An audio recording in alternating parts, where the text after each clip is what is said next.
This is trauma-informed functional health coach Efan Hsieh here with you, answering a question from one of my readers, which is, could grief be trauma? Here's her full question. I listened to Kristen Timchak's podcast with you, episode 22 of the Nourished Nervous System, titled Life After Trauma. The title caught my eye because I lost my mom to cancer and it's been super hard on me. My question when I started listening is, could grief be trauma? I have 3 little kids, and so life is tough right now. I have a supportive husband and an awesome community of family and friends, but I'm still struggling day to day. Yeah, my heart goes out to you and anybody who is in a similar situation, because let's face it, grief is one of the most intense and difficult emotions that we humans possibly have to face in our lives. And just by the fact of being alive on this planet, we are going to encounter grief. And grief is essentially coming to terms with loss. I'm going to preface this by saying that I am not a grief expert, although I have gone through some of my own grief, which I'll use as examples here.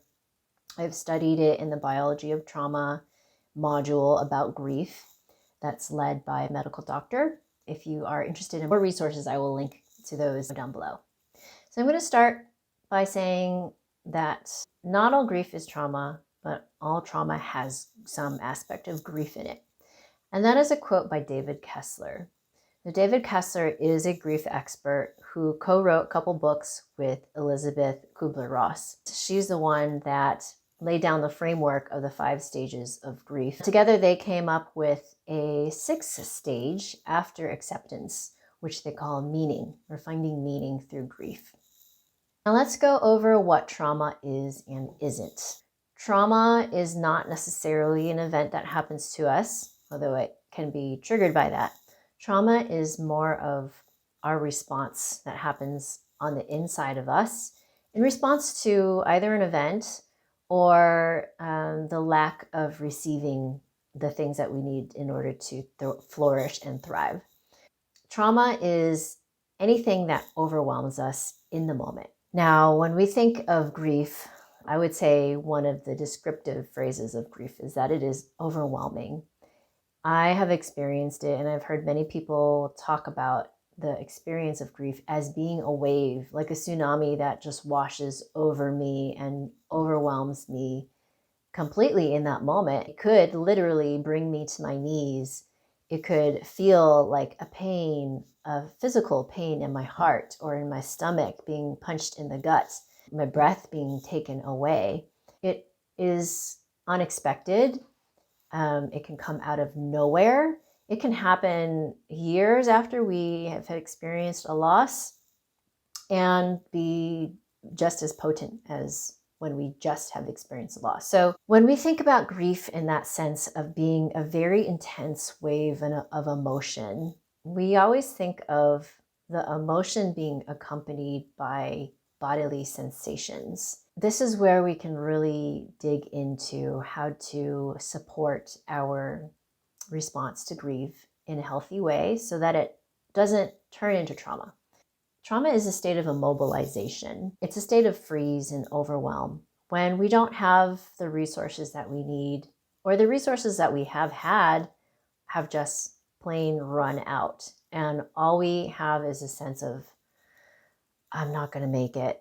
There's everything that I can possibly do is just give up and lay down and wait to die. That's what trauma is.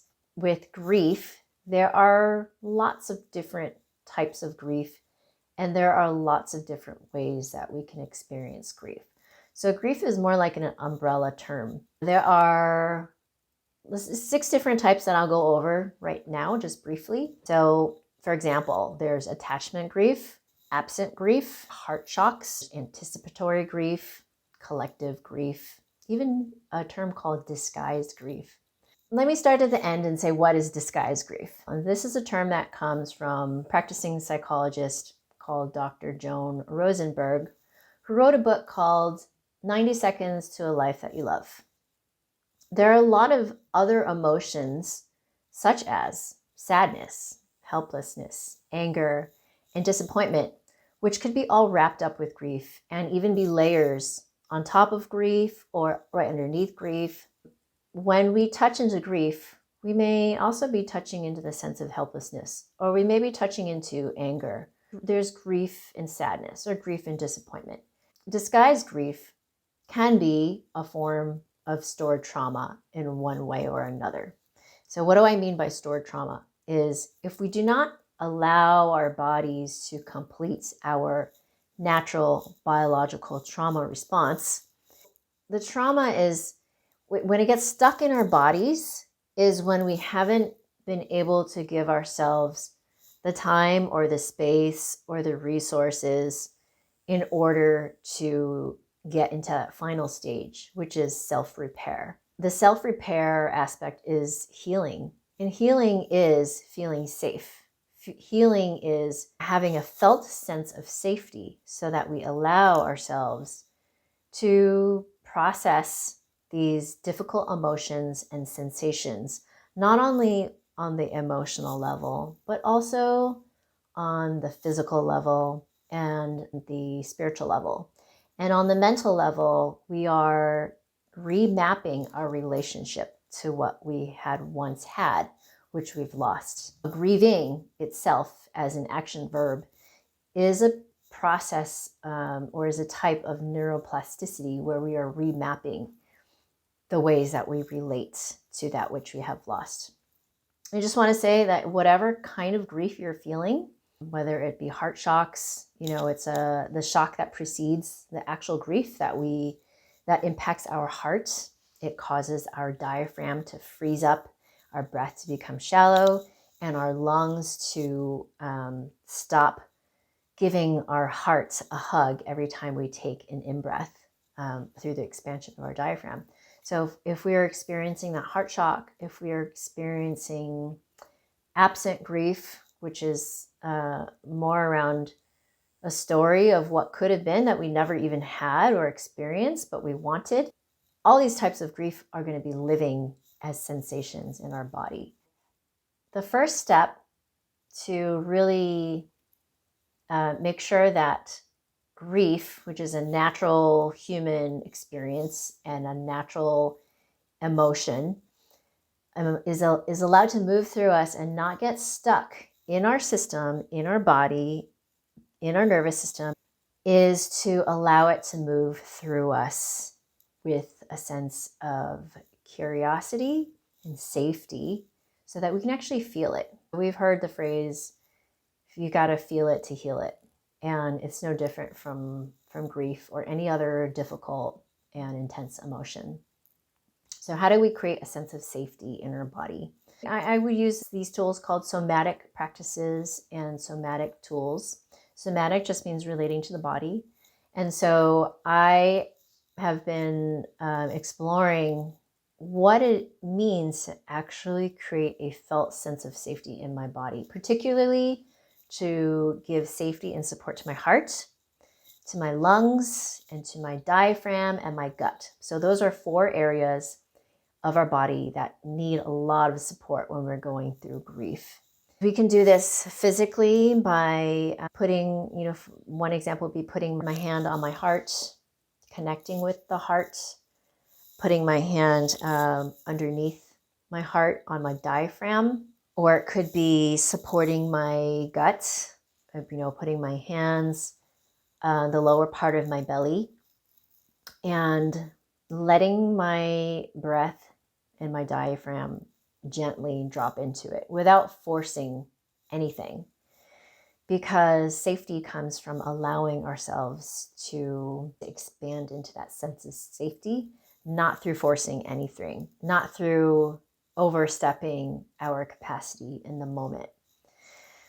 So there's that physical sense of safety and support through somatic work. There's also supporting our grief through parts work, or recognizing the different parts of ourselves. When my grandmother passed away, I told someone, I'm a happy person who is really sad right now, and I'm going to be really sad for a while. But that doesn't mean that that's who I am. It just means that it's something I'm experiencing. So we can actually talk to the part of ourselves in a neutral way and say, grief part, which means, the part of me that's grieving, the part of me that feels these sensations. You can even direct it to, if you're feeling the sensation, if it's in your throat and your throat feels like it's seized up, or if it's a pressure behind your eyes and your eyes get all hot, like if that's how you experience grief, or if it's like a sharp pain or heaviness in my heart, or numbness in my gut, or pain or bloating even in my gut, I will address that part and say, grief part, can I be with you right now? Can I just sit with you and experience what you're experiencing without you overwhelming me right now? What do you need from me in order for me to be with you and support you?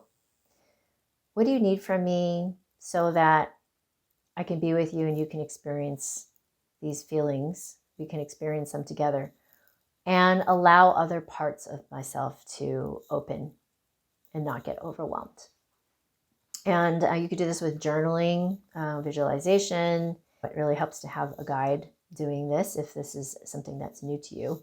I'm going to read you something that I wrote in response to one of these exercises. The lesson was that we can honor what we have lost and at the same time open up. So I wrote, I am my own safe harbor. My belly, which is where I was feeling a lot of this grief that I had stored in my body. My body was saying, stop wearing these stupid pants, which were very constricting at the time. I demand, I yearn to be loved exactly as I am. I want absolute acceptance. I will heal and bring life back into me. I want more life and vitality, but I want it on my own time. I need you to trust me.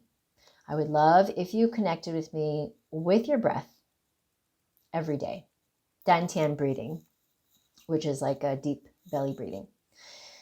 Just for a few minutes while listening to inner voice, which are a type of frequencies embodied in an audio file. But not force me beyond what my current capacity is. And also, it would be amazing to move every day while connecting the way you're connecting with me now. I'd also like warmth, warm sunlight and warm air on me. Gentle touch like a lover caressing me. I want to rest and be supported for a little bit each day. Back, neck, and head support feels really good, like lying down.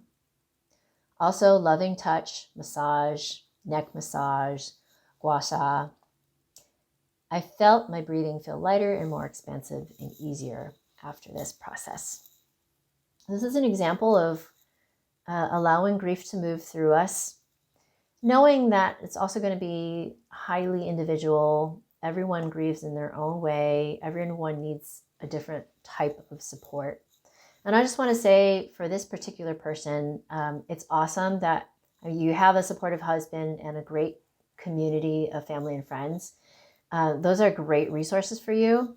And you may also need different resources, such as the resources that you give yourself through time, through space, through perhaps just a few minutes a day of intentionally being with this grief, those sensations that you feel in a safe way, in a safe and paced way, so that it becomes a practice. It's not about feeling helpless when the wave of grief overcomes you, although that will still happen. The waves of grief will still come, but more about taking back autonomy into this process of grieving.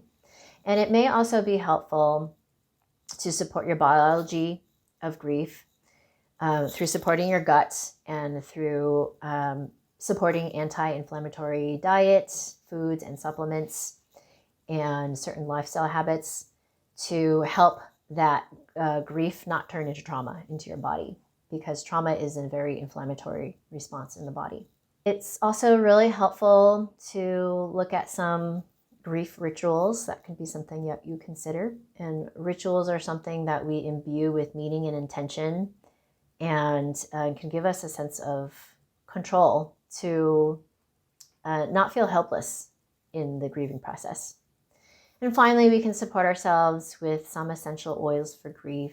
So rose and bergamot are really good for supporting grief, as well as all the citrus oils, lemon, mandarin orange, ylang ylang, and different like lung support oils. So I hope this was helpful. This is really a vast topic, and there's so much to dive into.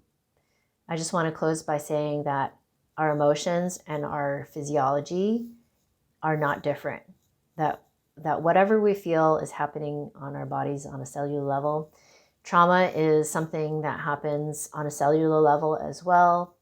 And grief is an essential part of life. So if the more that we actually practice these tools, even before we experience grief, if you're watching this video and you're not experiencing grief in this moment, or if you have anticipatory grief of just imagining what something could feel like if you were to lose it, practicing these tools may help us to be more resourced internally so that when we do encounter grief, as we inevitably will and do in life, that we are more able to move through grief with grace and not to hold on to things. Because when we hold on to things and store it in our body, that's when it becomes trauma.